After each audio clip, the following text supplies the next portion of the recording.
Booknice Vlogs! Welcome back sa ating YouTube channel, yan. So, magandang araw po sa inyo. So, for today's video mga kabakers, papakita ko sa inyo kung paano ba magpabuka ng katawan ng ating ilagang manok. Paano masabi? Ating stag na running 8 months, papakita ko po sa inyo kung ano po yung ginagamit ko para bumuka yung katawan. So, bago tayo pumunta sa ating video mga kabakard, nasa kalabang po yung ayan sa aking YouTube channel, paki-subscribe na lang po, Booknice Vlog. Paki-click na lang po ang subscribe button para updated po kayo sa mga video na aking i-upload. So, tara mga kabakard, punta na tayo sa ating video.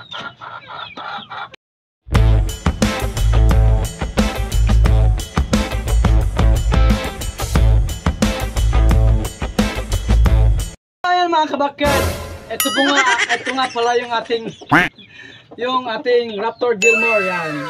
Disclaimer lang po, no animals were harmed in the making of this video. Lang po, bigay lang po tayo ng konting tips sa ating mga subscriber. So ayan mga kabakard, ito yung ating Raptor Gilmore na running 8 months.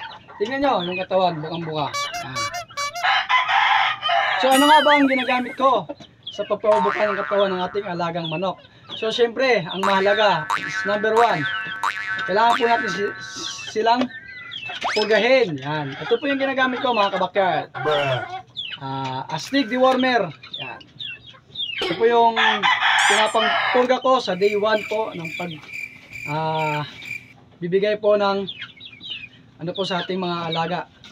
Purga ng astig dewormer. So syempre, hindi rin po mawawala sa day 2 sa pagpapaligo. Yan. So ano nga ba ang ginagamit kong shampoo sa pagpapaligo ng ating mga alagang manok? Siyempre, pwede rin po ito sa ating mga alagang sisiw, yung ating mga 1 month old. Pwede po ito natin gamitin pampaligo, yung Ceramite. Ceramite po is napakamabisang pagtanggal kuto at hanip ng ating mga alagang manok. Paano masabi? Ayan. Paano nga ba ginagamit ang Ceramite? So magbutang lang po tayo ng tubig sa balde. Huwag naman po natin masyadong pupunuin. Mga siguro is mga basa yun na yun. So ayan, ito yung ginagamit ko, Ceramite.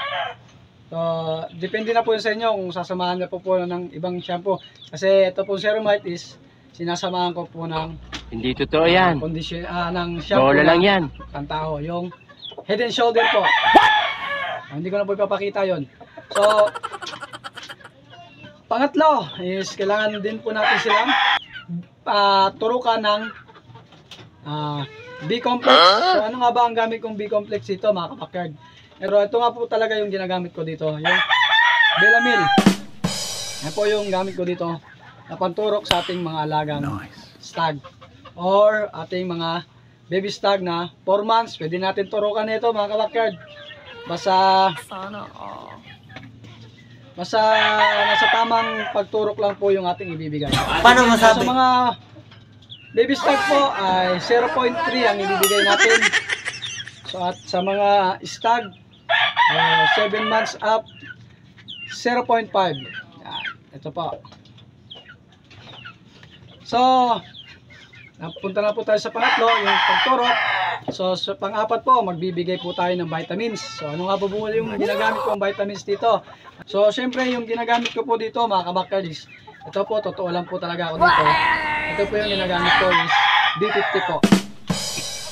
B50 dahil mabisang gamitin pang kondisyon sa ating mga alagang manok, pang daily vitamins, at syempre sa pagbibigay po ng B-complex ng B50, alternate lang po. Halimbawa po, nagbigay po kayo ng Lunes, Martes po, relax. Tapos Miyerkules, painom po ulit sa Miyerkules. Huwebes, relax po.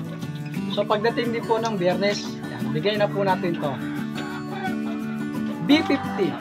So ayan mga kabakard, ito po yung ginagamit ko dito sa aking backyard.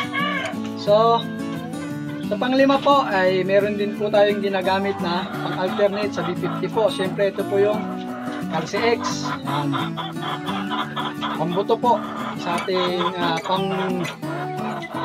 enhance po ng buto ng ating mga alagang manok para sa pagbibigay po tayo ng kondisyon. So syempre kailangan matibay yung kanilang buto. So yung Calci X po, Calci X ang gamit ko. Sa pagbibigay din po ng Calci X is 2 times a day lang po, mga kabackyard. Martes, Huwebes lang po. Martes, Huwebes, yun po yung ginagawa ko dito. Dahil Sabado, Linggo, hindi na po ako nagbibigay, nire-relax ko po sila para hindi naman po sila masyado So, ayan mga kabackyard, napakita ko na po yung ginagamit ko dito sa aking backyard. So, sana po nagustuhan nyo po. Kita nyo naman po yung resulta. Ayan. Disclaimer lang po ulit, no animals were harmed in the making of this video. Kitang-kita nyo rin po yung mga itlog sa likod. Yan. Ito po yung Gago! itlog. Yan. So ayan mga kabackyard, oh. So announcement po sa mga gusto pong sumali ng ating raffle.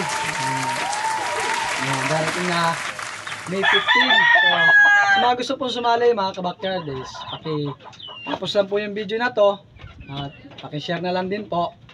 Siyempre yung mga hindi pa po nakasubscribe, yan, paki-pindot na lang po yung subscribe button sa baba. Para po patuloy po ang ating pag-vlog. At sana po matulungan din po ninyo yung mga small YouTuber mo po. Parehas po natin na mga content creator sa pagmamanok. So sana po matulungan nyo po kami. So shoutout nga pala sa aking mga kaibigan na mga content creator din, mga magmamanok, mahilig sa pag-vlog ng manok, kala Remil Vlog, yan, shoutout sa'yo, Lods Remil, yan, maraming salamat sa'yo dahil, hindi dahil sa inyo, siguro sumuko na ako sa pag-vlog. So, syempre, maraming salamat din kay Melpi Katoka, yan. Lods, maraming salamat sa iyo. Hindi dahil sa inyong dalawa, siguro hindi na ako magpapatuloy dito sa pag-vlog. So, yan, inuulit ko mga kabackyard. Sa mga gusto pong nakapanood pa po ng aking video, yan, pindot nyo na lang po yung subscribe. So, ano ba yan mga kabackyard? Hanggang dito na lang po yung ating video. So sana po nagustuhan nyo yung binigay kong tips kung paano magpabuka ng katawan ng ating mga alagang stock. So, hanggang dito na lang po, inuulit ko. Booknoise Vlog po, subscribe na lang po. Click the notification bell button para updated po kayo sa mga video na aking i-upload. So, hanggang dito na lang po mga kabackyard. Magandang araw, God bless po, mabuhay po kayo. Bye bye, see you next vlog.